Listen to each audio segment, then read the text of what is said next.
당신 정말 미쳤어? 공장 운영 자금까지 날려버리고 이제 어떻게 살라는 거야? 여보, 미안해. 나도 이렇게 될 줄은. 당장 다음 달 직원들 월급은 어떻게 줄 건데? 1998년 IMF 외환 위기. 어떻게 절망에서 벗어나 투자 고수가 될 수 있었을까요? 안녕하세요. 저는 김영철입니다. 올해 67이 된 평범한 할아버지죠. 지금은 주식 투자로 편안한 노후를 보내고 있지만 처음부터 이랬던 건 아닙니다. 오늘은 제가 어떻게 주식과 인연을 맺게 되었는지, 그리고 그 과정에서 겪었던 뼈아픈 경험들을 들려드리려고 합니다. 1988년 제가 30살이었을 때의 이야기부터 시작해 볼게요. 서울 올림픽이 열리던 그 해, 온 나라가 축제 분위기에 휩싸여 있었습니다. 저도 그 열기에 푹 빠져 있었죠. 당시 저는 작은 플라스틱 제품 공장을 운영하고 있었습니다. 어느 날 단골 거래처 사장님과 술자리를 가지게 되었습니다. 몇 잔 마시고 나니 그분이 신이 나서 이런 말씀을 하시더군요. 영철이 형, 요즘 주식 안 해봤어? 나는 지난달에만 1,000만 원 벌었다고. 이런 좋은 시기를 놓치면 평생 후회할 거야. 주식이라는 단어 자체가 생소했던 저는 호기심이 생겼습니다. 그분 말로는 회사 이름만 알면 그 회사 주식을 사고 팔 수 있고 주가가 오르면 돈을 벌 수 있다는 거였어요. 너무 간단해 보였습니다. 그게 그렇게 쉬운 일이야? 아, 형도 참. 올림픽 끝나고 나면 경제가 더 좋아질 텐데. 지금이 기회라고. 삼성전자 같은 대기업 주식만 사두면 돼.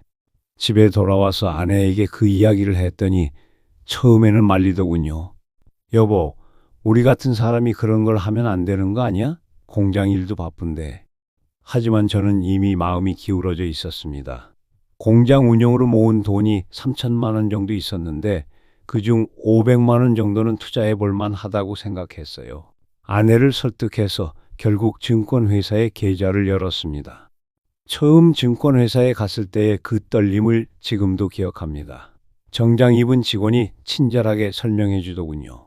삼성전자, 현대자동차, 포스코 같은 대기업 주식을 추천해 주면서 장기 투자하시면 안전합니다라고 했어요. 그렇게 시작된 저의 주식 여행. 처음 몇 달은 정말 신기했습니다. 매일 아침 신문을 펼쳐서 주식란을 확인하는 게 일과가 되었어요. 삼성전자 주가가 오르면 기분이 좋고 떨어지면 걱정되고 이런 단순한 재미에 빠져 있었죠. 운이 좋았던 건지 1989년과 1990년에는 제법 수익을 냈습니다. 500만 원이 800만 원이 되고 다시 1200만 원이 되더군요. 주변에서는 저를 투자 천재라고 부르기 시작했어요. 영철이는 타고났나 봐. 주식으로 돈 버는 재주가 있어. 이런 칭찬을 들으니 기분이 좋았습니다. 아내도 처음에는 반대했지만 수익이 나니까 조금씩 인정해 주더군요. 저는 점점 더 큰 금액을 투자하기 시작했어요. 1,000만 원, 2천만 원.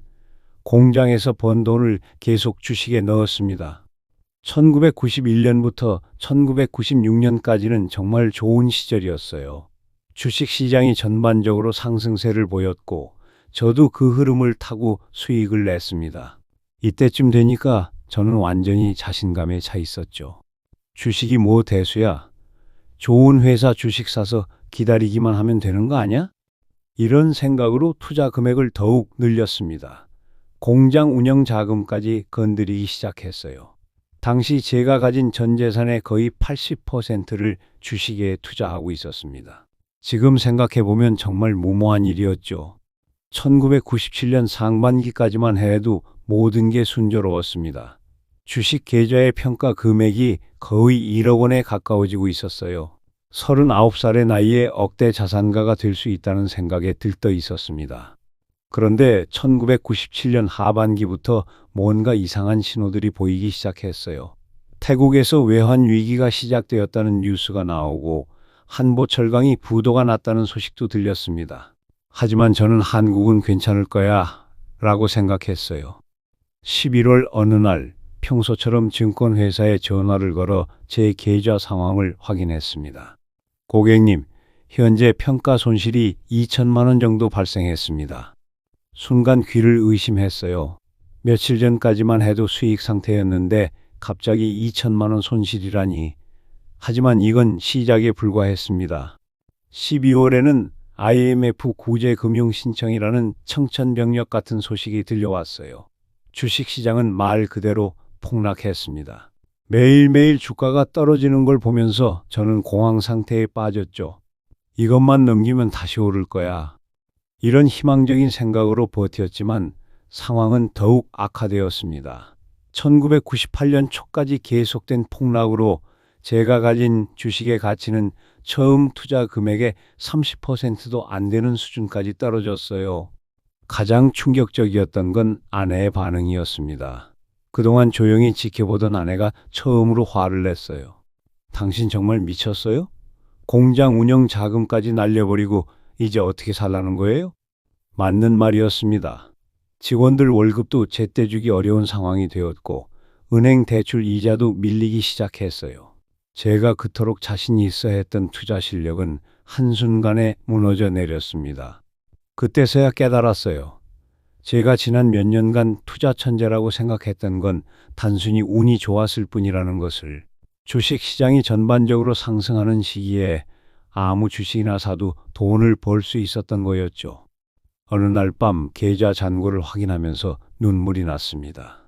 거의 10년 동안 공장을 운영하면서 악착같이 모은 돈이 대부분 사라진 거예요.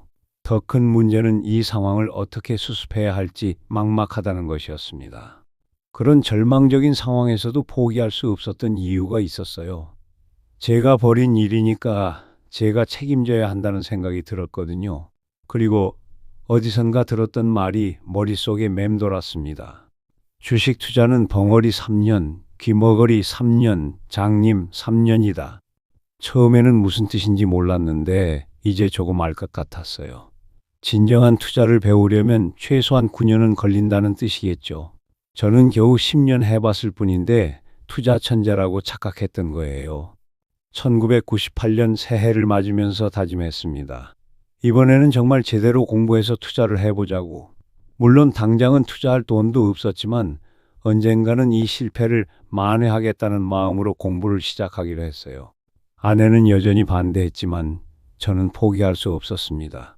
이 실패가 끝이 아니라 진짜 시작이라고 믿고 싶었거든요. 1998년 새해 첫날, 저는 새벽 4시에 일어났습니다. 평소보다 2시간이나 일찍 일어난 거였어요. 아직 모든 게 조용한 시간, 저만의 공부 시간을 만들기로 했거든요. 커피 한 잔을 끓여서 책상에 앉아 미국과 유럽 시장 상황을 확인하는 것부터 시작했습니다. 처음에는 영어로 된 경제 뉴스를 이해하기가 어려웠어요. 하지만 포기하지 않고 매일 조금씩 읽다 보니 점점 감이 잡히더군요. 특히 미국 증시가 우리나라 주식시장에 어떤 영향을 미치는지 패턴을 익혀가기 시작했어요. 공장 일이 끝나면 서점에 들러 투자 관련 책들을 사 모았습니다. 워런 버핏의 투자 철학, 피터 린치의 투자 기법, 일본의 투자 대가들이 쓴 책까지 닥치는 대로 읽었어요. 책마다 밑줄을 그어가며 중요한 부분은 노트에 따로 정리했습니다. 그 중에서도 가장 큰 깨달음을 준 건 손절에 대한 내용이었어요. 한 투자사에서 손실은 빨리 인정하고 수익은 키워라 라는 구절을 보았는데 마치 머리를 한 대 맞은 것 같았습니다. 그래, 내가 IMF 때 이렇게 큰 손실을 본 이유가 바로 이거구나. 저는 손실이 나도 곧 회복될 거야 라는 막연한 희망으로 계속 버텼던 거예요. 결국 작은 손실이 큰 손실로 번진 거죠. 그때부터 저만의 원칙을 정했습니다. 마이너스 7%가 되면 무조건 손절하기로 한 거예요. 7%라는 건 실수를 인정하는 선이야. 그 이상 가면 안 된다. 이 원칙을 정하고 나니 마음이 한결 편해졌어요. 더 이상 손실에 대한 두려움 때문에 밤잠을 설치지 않아도 되었거든요. 하지만 아직 실전에 적용할 돈이 없었습니다. IMF 사태로 잃은 돈을 회복하기 위해서는 먼저 공장부터 정상화해야 했어요. 다행히 1999년부터 경제가 조금씩 회복되면서 주문도 늘어나기 시작했습니다.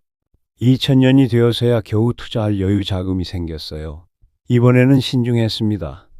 처음에는 단 500만 원으로 시작했거든요. 예전 같으면 터무니없이 작은 금액이라고 생각했을 텐데 이제는 달랐어요. 작은 돈으로 큰 공부를 하자. 매일 아침 차트를 분석하면서 한 가지 이상한 점을 발견했습니다. 주가가 오르기 전에 거래량이 먼저 늘어나는 경우가 많더라고요.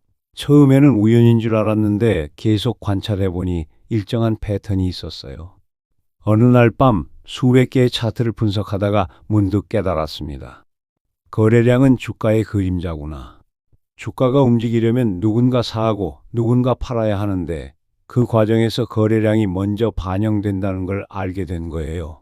특히 큰 손들이 매수를 시작하면 평소보다 거래량이 크게 늘어나면서 주가가 따라오르는 패턴을 발견했습니다. 이 발견은 저에게 큰 자신감을 주었어요. 이제 남들보다 한 발 앞서 주가의 움직임을 예측할 수 있게 된 거니까요. 2001년부터는 본격적으로 투자 금액을 늘리기 시작했습니다. 하지만 예전처럼 무모하게 하지는 않았어요. 전 재산의 30%를 넘지 않는 선에서 투자했고 7% 손절 원칙도 철저히 지켰습니다. 그러면서 또 하나 중요한 것을 깨달았어요. 감정적으로 매매하면 절대 성공할 수 없다는 거였죠. 주가가 오르면 더 오를 것 같아서 욕심이 생기고 떨어지면 무서워서 성급하게 팔게 되더라고요. 그래서 생각해낸 게 호가 주문창을 활용하는 방법이었습니다. 주식을 살 때 미리 매도 가격을 정해두고 호가창에 주문을 넣어두는 거예요. 그러면 감정에 휘둘리지 않고 기계적으로 거래할 수 있거든요.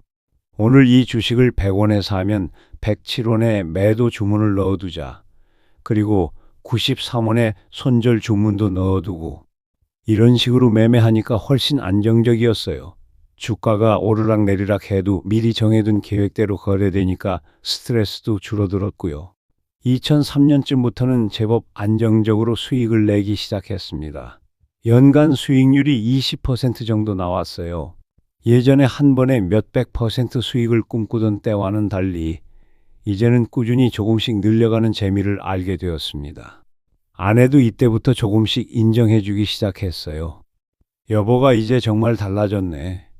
예전처럼 하루 종일 주식 생각만 하지도 않고. 맞는 말이었어요. 예전에는 주가가 조금만 움직여도 하루 종일 그 생각만 했는데 이제는 시스템을 만들어두고 그에 따라 거래하니까 마음이 편했거든요. 2005년에는 또 다른 전환점이 찾아왔습니다. 그동안 개별 종목만 분석하다가 전체 시장의 흐름을 읽는 방법을 배우게 된 거예요. 코스피 지수의 움직임과 개별 종목의 상관관계를 분석하면서 시장 전체가 상승 추세인지 하락 추세인지 판단하는 능력이 생겼습니다. 시장이 상승 추세일 때는 좋은 주식을 사서 오래 보유하고 하락 추세일 때는 빨리 손절하고 현금으로 잊자. 이런 원칙을 세우고 나니 수익률이 더욱 안정적이 되었어요. 2006년과 2007년에는 연간 30% 이상의 수익을 냈습니다. 그런데 2008년에 또다시 큰 시련이 찾아왔어요. 미국에서 시작된 금융위기가 전 세계로 퍼지면서 우리나라 주식시장도 크게 흔들렸거든요. 하지만 이번에는 달랐습니다. 위기가 시작되자마자 저는 대부분의 주식을 정리했어요. 10년 전 IMF 때의 경험이 있었기 때문에 이런 상황에서는 무조건 현금을 확보해야 한다는 걸 알고 있었거든요. 주변에서는 저를 겁쟁이라고 했어요. 영철아, 이런 때 오히려 좋은 주식을 싸게 살 수 있는 기회 아니야? 하지만 저는 흔들리지 않았습니다. 대신 시장이 바닥을 치는 시점을 기다렸어요. 2009년 3월 코스피가 1000포인트 근처까지 떨어졌을 때 조금씩 매수를 시작했습니다. 이제부터가 진짜 기회야. 그때 산 주식들은 2010년까지 2배 이상 올랐어요. 10년 전에는 위기에서 큰 손실을 봤지만 이번에는 오히려 큰 수익을 낸 거죠. 그때 정말 뿌듯했습니다. 그동안 공부한 보람이 있다는 생각이 들었어요. 2010년에 저는 중요한 결정을 내렸습니다. 공장을 아들에게 넘기고 투자에 더 집중하기로 한 거예요. 당시 제 나이가 52세였는데 주변에서는 너무 이르다고 말렸어요. 아직 젊은데 벌써 은퇴하면 어떡해? 하지만 저는 확신이 있었어요. 그동안 쌓은 투자 실력으로 충분히 생활할 수 있다고 생각했거든요. 실제로 2010년부터 2015년까지 연평균 25% 이상의 수익을 꾸준히 냈습니다. 이 시기에 저만의 투자 시스템이 완전히 자리 잡았어요. 매일 아침 4시에 일어나서 해외 시장을 확인하고 오전에는 2,000개가 넘는 종목의 차트를 하나씩 분석했습니다.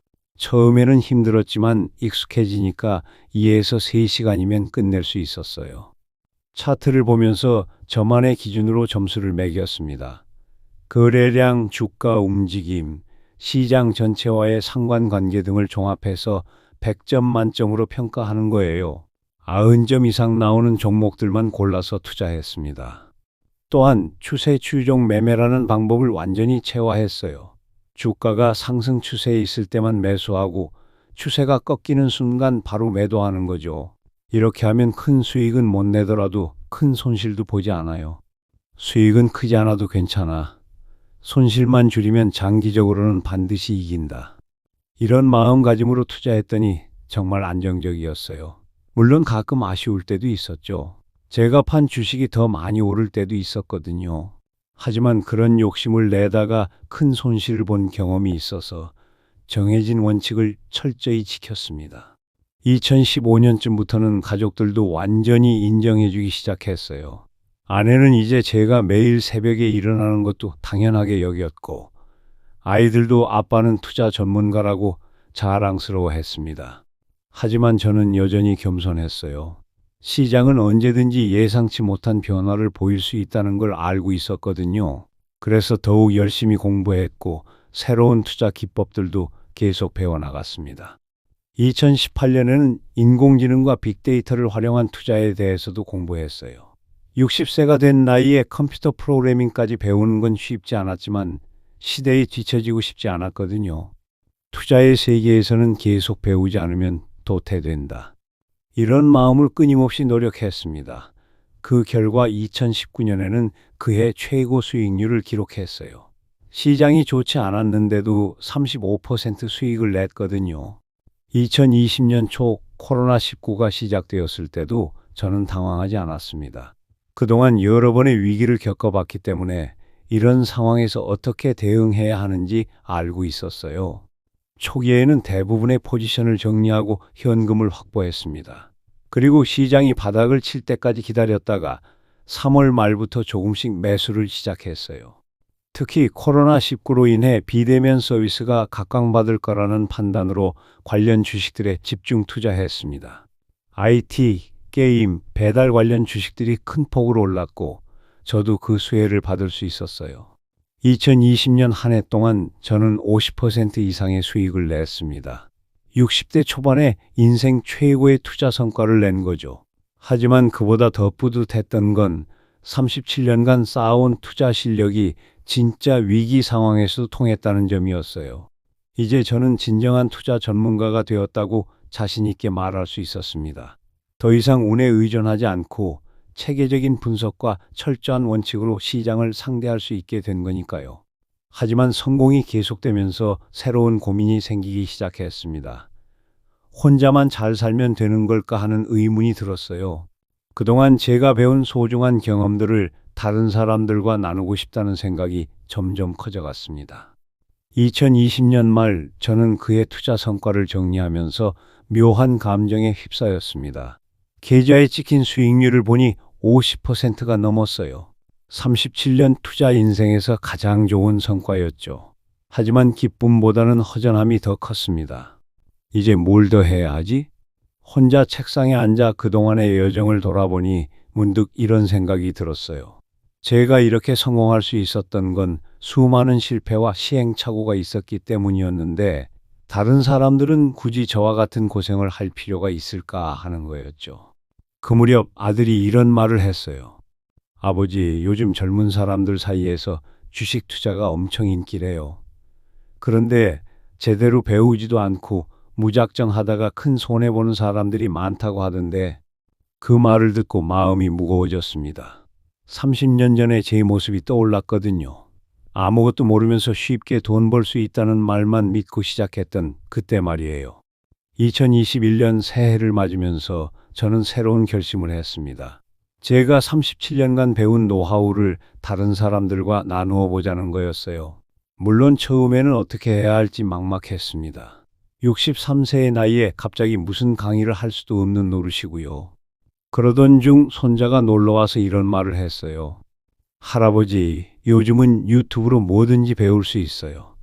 할아버지도 유튜브 채널 만들어서 투자 이야기 해보세요.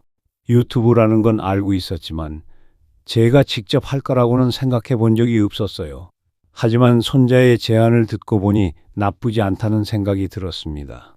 정말 내가 그런 걸 할 수 있을까? 아내에게 이야기했더니 처음에는 말리더군요. 여보, 괜히 나서지 말고 조용히 살아요. 인터넷에는 이상한 사람들도 많다잖아요. 하지만 저는 마음을 정했어요. 제가 겪었던 실패와 성공의 경험이 누군가에게는 소중한 교훈이 될 수 있다고 생각했거든요. 2021년 3월 드디어 유튜브 채널을 개설했습니다.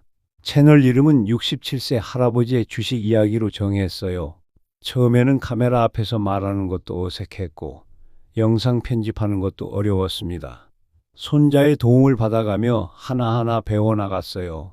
첫 번째 영상에서는 제 소개와 함께 이런 말을 했습니다. 안녕하세요.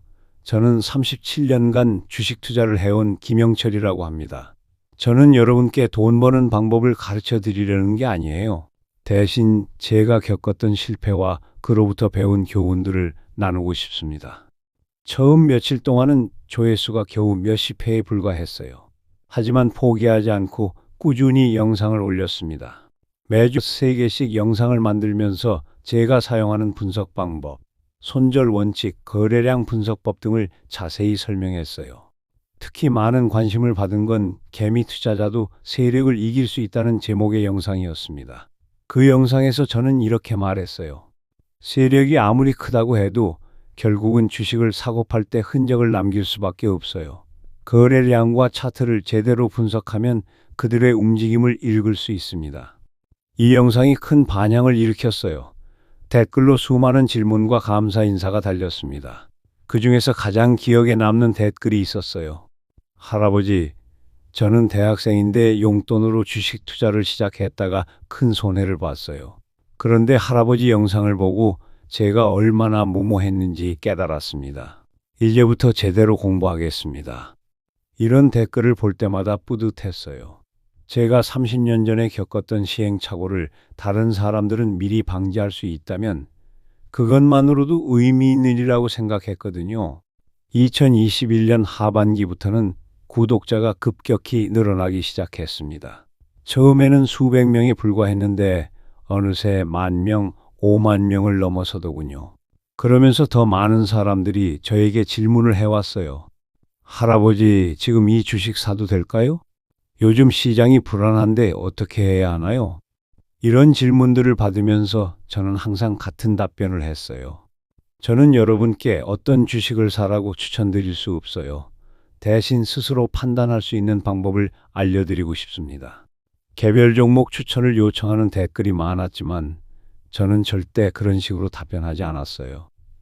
37년 경험상 남의 말만 듣고 투자하면 절대 성공할 수 없다는 걸 알고 있었거든요. 2022년에는 코로나19가 진정되면서 시장 상황이 다시 변하기 시작했어요. 금리가 오르고 인플레이션이 심해지면서 많은 투자자들이 어려움을 겪었습니다.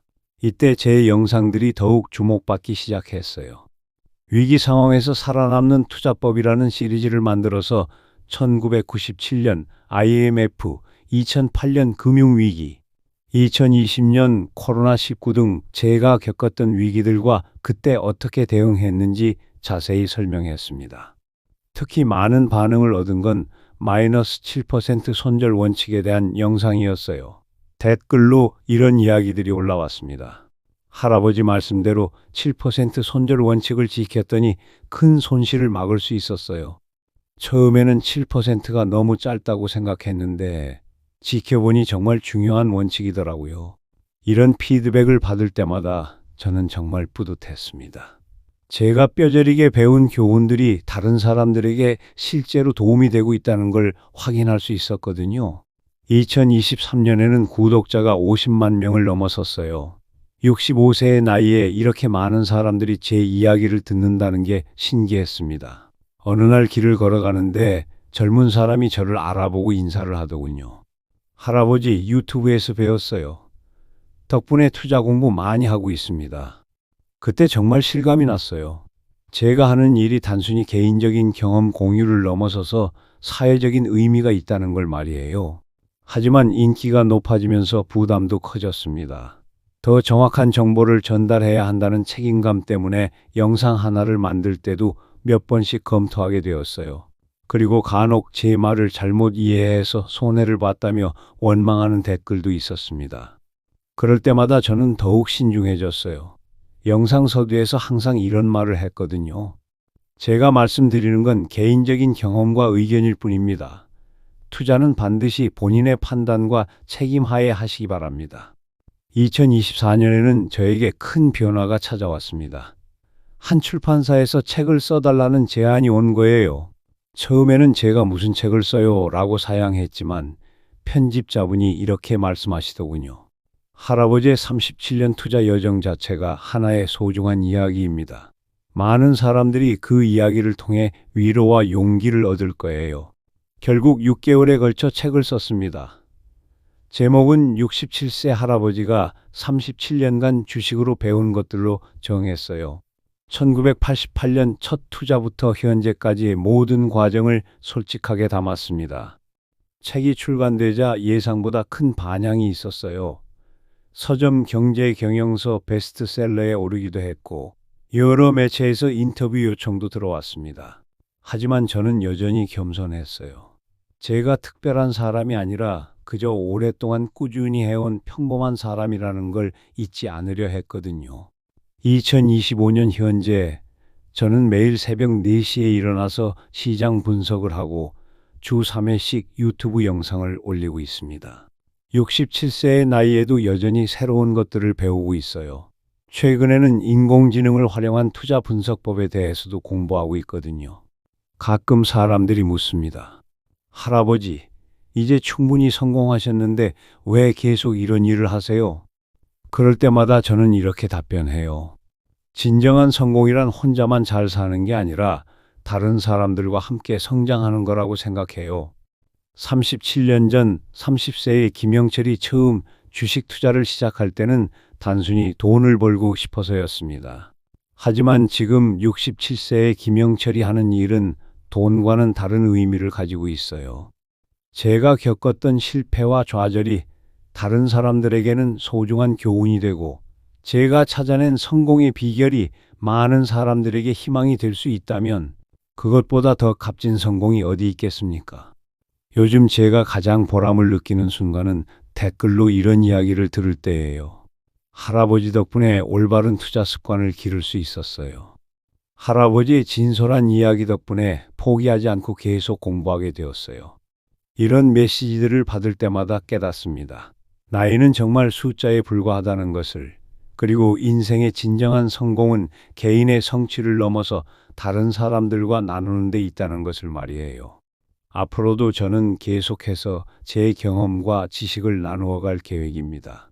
언젠가 제가 이 세상을 떠나더라도 제가 남긴 이야기들이 누군가에게는 인생을 바꾸는 소중한 교훈이 되기를 바라면서 말이에요.